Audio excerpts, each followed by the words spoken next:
Hello again and welcome to Irish Footy Vlogs. This is the First Division prediction show for 2020. Let's get into it. Now I've gone for Shamrock Rovers B to finish 10th in the league. A number of reasons for this. The last time the Shamrock Rovers B team had a team in the league, they struggled badly. They finished second or third bottom.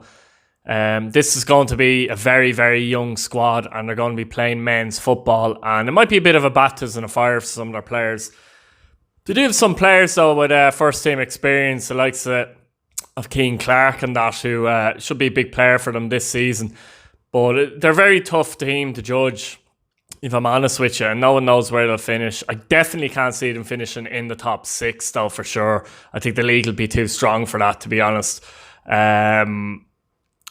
They'll get a chance to blood a lot of these young players and it'll probably prove to be fruitful for Shamrock Rovers, first team in the long run. But as a team, I think Aidan Price is the manager there. I think they might struggle and they'll definitely finish near the bottom of the table. In 9th place, have gone for Athlone Town. Athlone Town finished 8th last season. They obviously struggled, but I believe they're at the start of a bit of a project there now. Adrian Carby's the new manager. He's come in. They appointed him in December. And I think it is very much a project for him. He's a native as well, so he's a local guy. And he's brought in a lot of players. A lot of good players have left the club, and that's why I think they might struggle this year. But for me, they're at the start of a project. Just some of the players that they've brought in. He uses Galway contacts quite well, notably as well. Ronan Asgari has come in from Galway. Joshua Quinlivan has come in from Galway. Scott Delaney, defender from Willow Park. Evan O'Connor, defender from Longford. Adam Rooney, defender from Galway United again. Ronan Manning, a free agent. Chris Reid from Cherry Orchard. David Brooks, defender from Cherry Orchard. Joel Colstrain, even, interestingly, midfielder for Shamrock Rovers, who was at Cork on loan last season. That's an interesting sign. Harry Cornelli. Mahmoud Massari's come in from Calgary Bohemians. Evan White, defender Warren Point, and Dean George from Wexford. Now, they've brought in a lot of players there. Colstrain is an interesting one, though. I should give them good quality there. They've lost though some good players. Keelan Dillon was their top scorer last season, midfielder. Aaron Briley, Keelan Simon, Dean Casey, Kieran Grogan, both gone to Cabinteely actually. Carl Fitzsimons to Wexford. So they've lost some good players there too as well. So I think it's definitely the start of a project for Athlone. They may finish higher, but I'm going to go for Athlone to finish 9th this season in the First Division. Now, in 8th place, I've gone for Cobh Ramblers. Cobh had a very good season last season by finishing 6th. They finished above Galway, for example, who finished 7th. And I think they overachieved a little bit.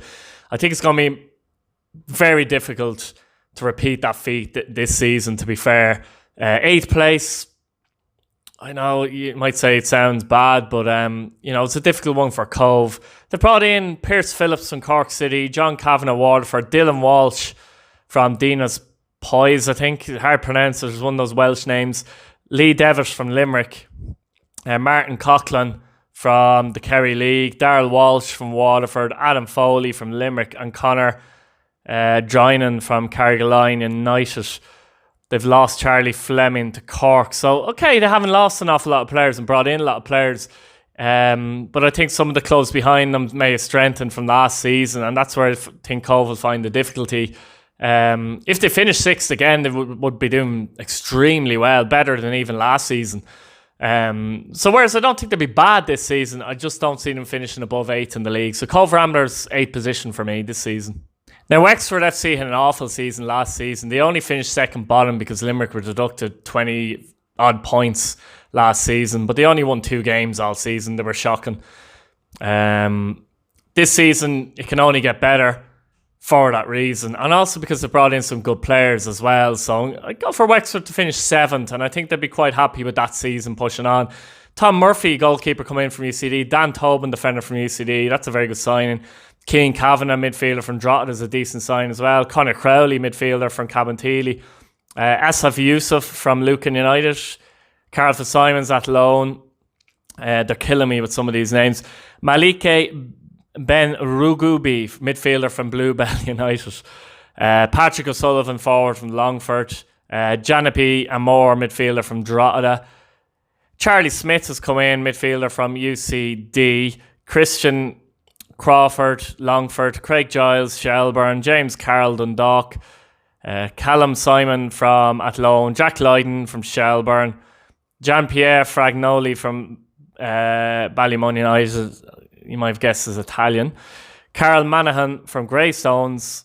Andrew Farrell from Newbridge Town. And they've also brought in Daniel Tarsavekis. I believe he is Lithuanian forward from Wicklow Rovers. They've lost a couple of players. Danny Doyle, he's gone. Corey Chambers gone to Cabinteely. Dean George to Athlone. So I think Wexford will be stronger this season. Obviously brought in a lot of players. Some of those players are very good signs. Dan Tobin standing out, I think, and there's a couple of others there in that list are good signs as well. They were so bad last season they'd have to improve, and with those signs I do see them improve and finish 7th. Now, after an excellent season, progressive season for Cabinteely, they might be a little bit disappointed with 6th this season, but they've lost a lot of players, very good players. The question is, can they bring in the players they've brought in? Can they match the players that have gone? The reality is we don't know that, but we can only tell by what we've seen, and it's very hard to predict the future. Last season, obviously, they got into the playoffs and they fell short against Drogheda. Well beaten in that second leg, but they have managed to keep Marty Waters, which is a huge thing, and Pat Devlin is a very, very good manager. They will be looking to the playoffs again, though, I believe, this season. Some of the players they've brought in: Michael Kelly from Bowles, goalkeeper; Dean Casey at Athlone Town; Lloyd Buckley from Galway Celtic is a defender. Lee Murray has come in, midfielder from Limestone Sands in America; Corey Chambers, goalkeeper, Wexford; Kieran Grogan, midfielder, Athlone Town. Japanese players come in: Raihushi Kayama from Liffey Wanderers; Owen McPhillips from Drogheda United; Dylan Thornton from Bray Wanderers could be a good sign; and another Japanese player, Kaito Akimoto, has come in from Port Marnock. Now, this is where it gets a bit interesting. The players have left the club, to be fair. Rob Manley, obviously top scorer in the league last season, has left and he's joined the rival in Longford Town. Stephen McGuinness, very good goalkeeper at Bohemians, he's left the club now and probably get games now because Talbot for Bowes is injured. Yuta Sasaki has gone back to Japan. Jack Toote, very good defender, gone to Drogheda, again gone to a rival. Connor Crowley, good midfielder, gone to Wexford. Luke Ryan, defender, gone to Bray. Jack Watson also gone to Bray. Robert McGee is gone. Sean Hurley, Ross Maloney, Rowan O'Kelly, Adam Doyle, Jamie Gagan, Oisin McMenamin, Adam Marr, James Wood and Robbie Dunn have all been released. So I suppose that was their choice in that regard. So they've lost some big players there. Some of those players like Toote, Manley, obviously, McGuinness, Crowley, they're good players. And we don't know if the players they've brought in will fill the void, but as I said, their talisman Kieran Marty Waters still at the club, so that's a big player to still have at the club, and he's a match winner. He tends to score big goals as well and 1-0 wins and that kind of thing. So I think 6th. They could finish higher. I don't see them finishing lower, I think, to be fair. But yeah, for me, Cabinteely FC will finish 6th. Now, for me, Bray Wanderers, the Seagulls will finish 5th this season. I think similar both to Cabinteely, where they have lost some key players. Maybe they've brought in a couple of players, though, that are stronger than the ones that Cabinteely brought in. Arguably, Aaron Barry, defender from Cork City, being one of those. He's definitely a good sign. Tristan Hoffman has come in from Longford. Gary Shaw from Pats. Now, Shaw struggled at Pats last season, but he has form and experience of playing top flight football, and that could be crucial for them this season. John Ross Wilson's come in from Shelburne. Jack Watson from Cabinteely. Ryan Graydon from Bohemians. Jack Ellis from Wayside Celtic. Omar Hassan from Bangor, and Adelaine Bullmail, midfielder from Bangor. Luke Ryan, defender from Cabinteely, and Stephen Sweeney, also from Bangor, notably. That's the players have left the club, though, and this is where the problems arise, similarly to Cabinteely. Dylan McGlade, Blythe Spartans, was their top marksman last season. Obviously, he's moved on to Cork since as well. Hugh Douglas Drogheda, again losing a big player like that to a rival. Gabriel Sava, goalkeeper, of course, been around for a while now in this league, but he's gone to Warren Point in the Irish League. Dean Williams scored a lot of goals there in a short loan spell. He's gone back to Shamrock Rovers, obviously, and Dylan Thornton has left the club to join Cabinteely. So, as I said, similar to Cabinteely, Bray, I don't see them finishing above though 5th. They could finish 6th or 7th as well. I think 5th is the best they can hope for. I'd be surprised if they finished in the top 4. I'd be surprised if they finished below 7th place. So somewhere 5th, 6th, 7th they're going to finish in. They could easily swap with Cabinteely in my opinion as well. But the reason why I've gone for them to finish ahead of Cabinteely is simply because they've brought in a couple of good players there, and Gary Shaw and Barry, which I like. So Bray Wanderers for me will finish 5th in the league. Now in 4th place I've decided to go for UCD. Relegated last season and had some heavy beatings, of course, last season as well. But obviously the first division is a different kettle of fish. They have a new manager now, Andy Myler, who started his footballing career as a striker with UCD, became a bit of a hero at Athlone Town, and did very well at Drogheda United as well, scoring a lot of goals at both those clubs in particular. Feature for Shamrock Rovers as well. So be interested to see what he brings to the party, familiar face, etc., etc. Although UCD tend to do that with their managers, generally people that know the state of affairs, so to speak. Obviously, they've brought in the likes of Tomas O'Connor has come in from Limerick. Colin Whelan, Waterford, I think is a good sign, could score a lot of goals in this division. Michael Gallagher has come in from Finn Harps, and Michael O'Keefe from Bowes. Of course, there's a plethora of quality players that have left the club, and that's often the issue with UCD, isn't it, regardless of what division they're in. Liam Scales, very good composed defender, joins Rovers. James McClellan, tricky winger at Pats. Conor Cairns, goalkeeper, gone to Pats. Richie O'Farrell, Drogheda. Tom Murphy, Wexford. Dan Tobin, Wexford, we talked about him before. Charlie Smith, Wexford. And Dan Mullen, Cherry Orchard. The other thing with UCD is they tend to have one or two gems coming through, obviously, the college and the system that we don't hear of, and they end up doing well.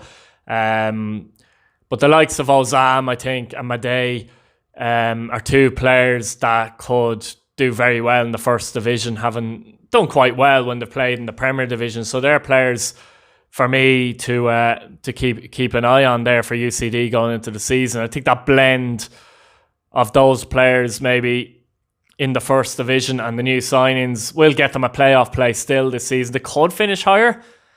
I think there's an argument to be said they could finish higher. There's also an argument to be said that they could finish lower, in my view as well. So, look, interesting times ahead of UCD, and they're always competitive, and there'll always be a gem or two by the end of the season that we won't have heard of that would have made it. So for me, UCD will finish 4th in the first division this season.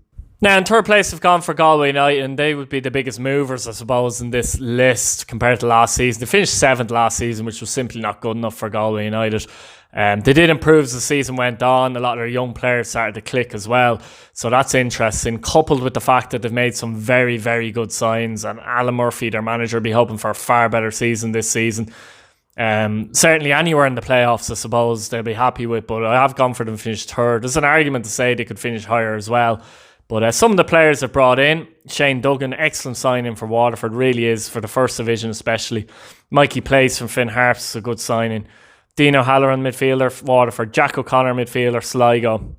Michael Slingelman, goalkeeper, free agent. Joshua Smith, defender from Finn Harps. Alberto Cabañas, midfielder as well, Renmore. Carlton Ubazuna, from Longford, midfielder. Some of these pronunciations I'm really butchering, lads, seriously. Interesting one. Timo Partians from Helsinki has come in, defender. Timo Malloy from Salt Hill, obviously local lad. Dylan Sacramento, not from Sacramento though, from Canada, defender, has come to the club. Kevin Farrer has come in from Drogheda. Enda Curran, Merview, and Sam Ward, Sligo. So they made some interesting signings there, as I said, coupled with the fact that they did improve at the back end of last season, drastically actually, and some big wins. So I do expect Galway to be up there by the end of the season. Some of the players, well, all the players that they've lost, Stephen Walsh, Evan Gamara, Adam Rooney, Mark Hannon, Joshua Quinlivan, and Ronan Ascari have all left the club. Shouldn't have a major impact on them. So I'd expect Galway to mount a serious challenge this season. Could well challenge for the title. Galway for 3rd for me. Now, for me, Longford Town finished second place. I think they've a genuine chance of winning this league, but I just think they'll fall short. They did very well last season, obviously. Shelbourne were comfortably the best team in the league, I thought, last season, when you look at it. And so that'll bump Drogheda and Longford up a bit. Some of the players have brought in, though. James English has come in for Shelbourne.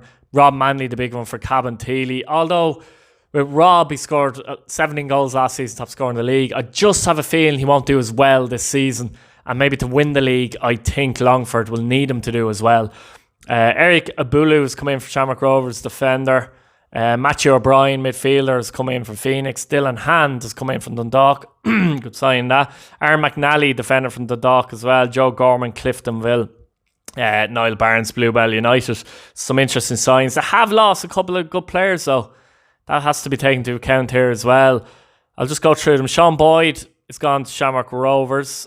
He was actually on loan, so that's the end of that loan. Tristan Hoffman has left. Conor Kenna is gone, obviously. Paul O'Connor, Peter Hopkins, Patrick O'Sullivan, Evan O'Connor, and Christian Crawford. But the two big ones for me that they've lost are Aaron Dobbs, a striker, but he can run the channels, bit of pace. He's gone to Shelbourne, so he'd be a loss. And Anthony Breslin has gone to Bohemians. He was their player of the year last season, so he's a loss as well. Very good left back. So I think they've probably lost more as well overall as well. So I still think they'll be up there challenging. They could finish lower than second. There's an argument to be made that they could finish first and win this league and get that promotion to the Premier Division. But I just think they'll fall short. Now, champions for me will be Drogheda United. Bear in mind what I said about Longford when I talk about Drogheda. Some of the players have brought in.